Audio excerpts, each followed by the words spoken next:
గుంటూరు జిల్లా రాజుపాలెం మండలం కోటనవలపురి గ్రామంలో వేంచేసినటువంటి అన్నపూర్ణ సమేత శ్రీ కాశీ విశ్వేశ్వర స్వామి దేవాలయంలో అత్యంత వైభవంగా జరుగుతున్నటువంటి ఉత్సవాలు. ధర్మో రక్షతి రక్షితః అన్నట్లుగా సనాతన ధర్మాన్ని కాపాడాల్సినటువంటి హైందవ ధర్మం యొక్క బాటలో నిత్యం గ్రామం విరాజిల్లుతూ హైందవ ధర్మాన్ని అనుసరిస్తూ ధర్మపాలనలో పరిరక్షణలో కొనసాగుతున్నటువంటి ఈ గ్రామంలో దుష్టశక్తుల యొక్క సహవాసం చేసినటువంటి కొందరు ప్రత్యేకంగా ఈ ఆలయ వ్యవస్థలని తొలనాడుతూ ఆలయంలో జరుగుతున్నటువంటి కైంకర్యాలకు కానీ ఆలయం ద్వారా ఏర్పడుతున్నటువంటి వ్యవస్థల్ని తునాతునకలు చేయాలనేటువంటి భావనతో ఏర్పడుతున్నటువంటి ఈ యొక్క వ్యవస్థ నేడు దుర్మార్గానికి ప్రతిరూపంగా మారుతుంది. సనాతనంగా వస్తున్నటువంటి ఈ ఆలయ వ్యవస్థల ద్వారానే మనం ధర్మాన్ని పరిరక్షిస్తూ ధర్మపాలనలో మన తరాలన్నింటినీ కూడా ముందుకు సాగనంపుతూ ఉన్నాం.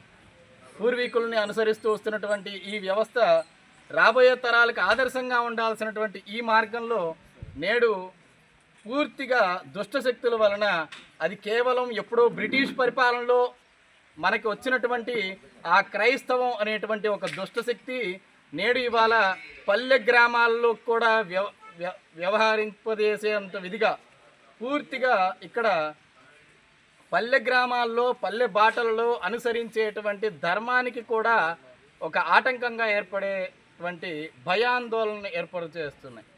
కేవలం ఈ క్రైస్తవం అనేటువంటి వ్యవస్థని ఎవరూ ఏమీ చేయనప్పటికీ కూడా వారికై వారే ఇవాళ ఆలయ వ్యవస్థల్లో జరిగేటువంటి ఈ యొక్క సమాజ కైంకర్యాలకు ఆటంకం కలిగించడానికి వారు పూనుకొని ఇంత ఘోరానికి నేడు తీసుకురావడం చాలా బాధాకరంగా ఉన్నది.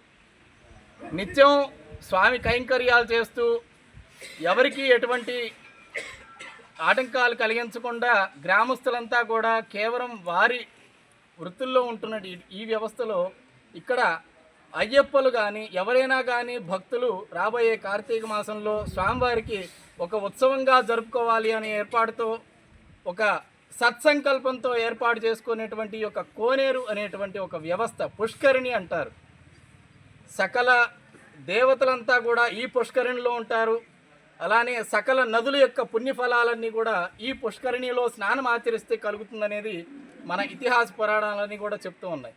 అటువంటి గొప్పనైనటువంటి ఈ సనాతన వ్యవస్థ ధర్మాన్ని ఈనాడు మన రైతులు ఈ గ్రామంలో కోటనవలపురి గ్రామంలో ఉన్నటువంటి భక్తు సమాజం అంతా కూడా సమయపాలనతో ఈ యొక్క కోనేరు వ్యవస్థని ఏర్పాటు చేసుకొని భక్తి మార్గంలో అన్నీ కూడా ఉత్సవాలు దీని ద్వారా జరుపుకుంటూ ఈ పుష్కరిణి అనేటువంటి తీర్థ పుష్కరిణి యొక్క ఉత్సవాలను కూడా చేసుకోవాలనేటువంటి చేసినటువంటి సంకల్పాన్ని నేడు కేవలం ఒక మతం ద్వారా ఈ యొక్క వ్యవస్థ ఎంతో అజీర్ణమైపోయే స్థితికి ఏర్పడుతుంది.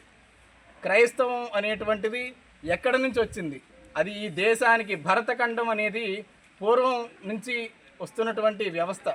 ఇవాళ ఎక్కడో పాశ్చాత్య దేశాల నుంచి వచ్చినటువంటి ఒక అసాంఘికమైనటువంటి దుష్టశక్తుల ద్వారా ఈ యొక్క ఇక్కడ కోనేరు అనేటువంటి పుష్కరిణిని ఏర్పాటు చేసేటువంటి వాటికి ఆటంకాలు కలిగించాలనేటువంటి వారు చేసేటువంటి యొక్క సంకల్పాలన్నింటినీ కూడా మేము పూర్తిగా నిష్క్రమిస్తూ వారు చేసేటువంటి యొక్క వ్యవస్థలని దుష్టశక్తులు చేసేటువంటి దుపరిపాలనని అన్నిటినీ కూడా మేము వ్యతిరేకిస్తూ ఐక్యంగా గ్రామం అంతా కూడా సమైక్యంగా ఉండి ఈ పుష్కరిణి వ్యవస్థని ఏర్పాటు చేసుకొని దాంట్లో స్వామివారి తెప్పోత్సవాలు అయ్యప్పలు చేసేటువంటి తీర్థ స్నానాల ద్వారా మా ఆలయ వ్యవస్థల్ని ధర్మాన్ని రాబోయే తరాలకి మున్ముందుగా మేము సపరిపాలనతో చేసుకోవాలనేటువంటి ఈ యొక్క సత్సంకల్పాన్ని వేరొకరంతా కూడా వచ్చి ఆటంకాలు ఏర్పరచడం చాలా బాధాకరంగా ఉంది. కాబట్టి దీనికి ప్రభుత్వం ఖచ్చితంగా ఆలోచించి అందరికీ గ్రామస్తులకి ధర్మరక్షణకై వారంతా కూడా సహకరించి ఈ యొక్క పుష్కరిణి ఏర్పాటు వ్యవస్థకి సహాయ సహకారాలు అందిస్తారని మరీ కోరుకుంటున్నాము. హర హర్ మహాదేవ, హర హర్ మహాదేవ, భారత్ మాతా కీ, భారత్ మాతా కీ, సనాతన ధర్మానికి, సనాతన ధర్మ